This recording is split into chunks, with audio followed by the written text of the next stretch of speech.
ተመለሰ ወይስ አስባርኮ ተመለሰ? ዘፍጥረት ምዕራፍ 22 ላይ አርዶ ተመለሰ ወይስ አስባርኮ?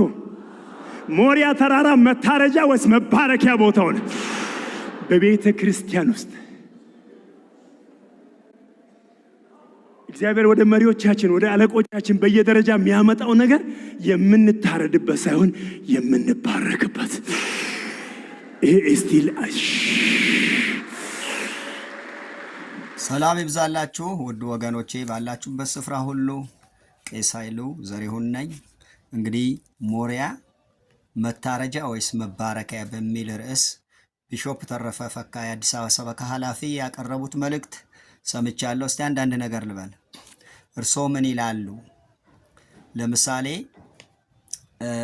በሐዋርያዊት ቤተክርስቲያን ብዙ ሰዎች ለአገልግሎት እግዚአብሔር ለማምለክ ወደ ጸሎት ቤት መጥተው አንዳንዶች በጩቤ ተወግተው ሞተዋል። ለምሳሌ ያክል አሜሪካን ሀገር ቢሾፕ አየለ ላቀው በሚመሩት ቤተክርስቲያን ውስጥ ወንድማችን አብርሃም እግዚአብሔርን ለማምለክ ለእግዚአብሔር መስዋዕት ለማቅረብ በመጣበት እዛው ቤተክርስቲያን ውስጥ በጩቤ ተወግቶ ሞቷል። ህይወቱ እዛው አልፏል። ይሄስ መባረክ ነው የሚሉት ወይስ መዋረድ? አንዳንዶቹ ከፎቅ ዘለው ተፈጥፍጠው ሞተዋል። አንዳንዶቹ ደግሞ ታንቀው ሞተዋል። አንዳንዶቹ መርዝ ጠጥተው ሞተዋል። አንዳንዶቹ በተለያየ ሁኔታ ውስጥ ህይወታቸው አልፏል። ግን እነዚህ ሰዎች ለምን መጡ? ለምን ወደዛ ቤተክርስቲያን መጡ ተብላችሁ ብትጠየቁ ምንድነው የምትሉት? ለመባረክ ወይስ ለመታረድ? ለአለቆቻችሁ ተገዙ የሚል ነገር አንስተዋል።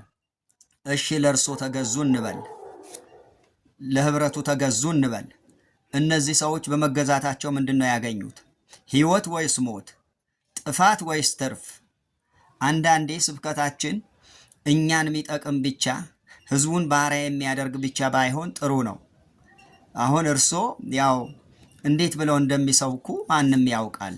ይሄ የታክቲክ ስብከት፣ የኩምክና ስብከት የትም አያደርስም እንዴ።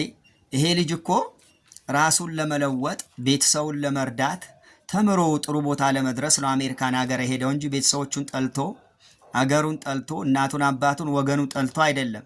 እዛው በሄደበት ቢሾፕ አየለ ላቀው ባሉበት ቸርች ውስጥ ነው በጩቤ ተወግቶ ደሙ ፈሶ አስክሬኑ ከዛ ያወጣው። እና ለመባረክ ሲሉን እንዴት? ለመባረክም አይደለም። ምንድነው የምንሰብከው? ምንድነው የምንለው? ማንን ነው የምናታልለው? በ21ኛው ክፍለ ዘመን ውስጥ ዓለም አንድ መንደር በሆነችበት ዘመን እንዴት ሰውን ለማታለል ትሞክራላችሁ? ብዙዎች በዛ ቤት እኮ ተገፍተው ወጥተዋል፣ ተባረዋል። የጥቂቶች መበልጸጊያ ሆኗል ቤቱ። ገፊ ሆኗል ቤቱ። አባራሪ ሆኗል ቤቱ። ስንት እህቶች ናቸው ያበዱት? ስንቶች ናቸው ራሳቸው ያጠፉት? መባረኪያ ሲባል ምን ማለት ነው? ማን ነው የተባረከው? የማን ልጅ ነው ውጭ ሀገር ወስዳችሁ አስተምራችሁ ዶክተር የሆነው? የማን ልጅ ነው ተምሮ በእናንተ እጅ ትልቅ ቦታ የደረሰው?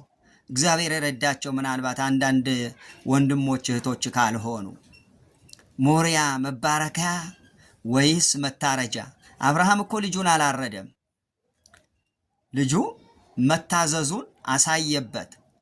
እግዚአብሔርም ደግሞ በግ እዛው አዘጋጀለትና በግ መስዋዕት አደረገ። ልጁን አትረዳ አለው። እዛ ቤተክርስቲያን የነበሩ ሰዎች ያ ወንድም በጩቤ ሲታረድ ለምን እንደ አትረደው አላሉትም? ሞሪያ መባረኪያ ወይስ መታረጃ ብለው በርዕስ ማቅረቡ በጣም ገርሞኛል። መታረጃ ብንለውስ አሁን አልታረደም ካላችሁ ይኸው ማስረጃ። ፎቶው ለምን አላስቀመጥክም ካላችሁ ምናልባት ቤተሰቦቹ ሊጎዱ ይችላሉ ከሚል ነው። ፎቶ በእጅ ያለ፣ ሌላ ቀን ማስረጃ የሚፈልግ ሰው በውስጥ ልካለሁ። ተባረኩ።